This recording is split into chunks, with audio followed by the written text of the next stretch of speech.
Apparently, there's nothing that Republicans won't get upset about, including the President of the United States riding a bike.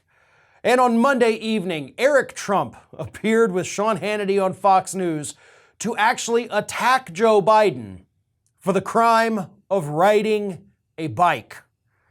Here's Eric Trump going off the rails because Biden knows how to ride a bike. Take a look. You know, it's so blatant when you actually watch the show. You know, look at that picture of him on the bike, right? I mean, here you have Biden riding this beach cruiser. It's got this big kind of, ridiculous reflector on the front of it. I mean, it may as well have had a little horn on there. And he's riding slowly. He's probably going to go get ice cream, right? Literally in a world where, you almost have World War III, everything that you guys have been talking about on the show up to this point, but all the problems here domestically, and the guy's literally riding a beach cruiser around the place, right? I mean, my father would be giving speeches in front of F-35s talking about how he's building the greatest military the world has ever seen. He'd be out there lobbying for, defense funding so he could rebuild the military. He'd be talking about rebuilding the nuclear arsenals. He'd be taking out, Soleimani and all these, bad guys around the world. Believe me, that was sending a true message of strength. And by the way, he was doing it with conviction, and he was doing it with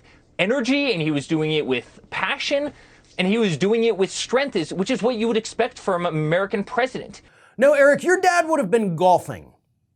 He took 308 golf trips in 4 years. He spent almost an entire year of his presidency on the golf course for at least some portion of that day. At a cost, by the way, to taxpayers of $150 million. So you're mad that Joe Biden is in Delaware, less than 2 hours away from D.C., even shorter if he's flying? Like, he could be back like that, and he took, 30 minutes, an hour, hell, maybe even 2 hours to go ride bikes with his wife? And that sets you off because he's not doing, as you say, all of those performative stunts that your dad would do? He's not out there speaking in front of an F-35 jet, pretending to be the biggest, most macho man out there. Yeah, we all saw what your dad was doing, and we all saw right through it. He wanted to pretend to be tough, so he went in front of these military backdrops and gave these speeches, much like George W. Bush did with his Mission Accomplished speech. Your dad looked no different than that. Also was very reminiscent of the military parades that they have over in North Korea.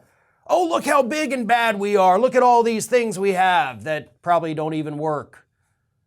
And that's what you would rather have Joe Biden doing? Oh, why is he not out there talking about Ukraine? Honestly, the less he says about it, the better. We don't want to get involved in a ground war in Europe. That would be a very stupid idea, Eric. So if Joe Biden's out there riding his bike, instead of trying to appease Zelensky and institute a no-fly zone, I'm okay with that. If Joe Biden wants to sit down and have a picnic instead of sending more weapons over to Europe and Asia, I'm good with that too. This is not our war. We have handled it very well so far. We have given aid that's been requested. We have denied requests that basically would have led us into a war. We've put the economic sanctions on Russia. They're doing horribly because of that. This isn't our fight. So again, feel free to go ride your bike, Joe Biden. But I think at the end of the day, what's really making Eric Trump so angry is the fact that Joe Biden, a 79-year-old man, is still capable of riding a bike and looking pretty dang good while doing it, versus his dad, who stumbles and fumbles his way around a golf course looking like he hasn't missed a meal at the buffet in several years. This is Hattie. Hattie wants to know why you have not subscribed to our channel. You obviously like our videos, so do us a favor and subscribe.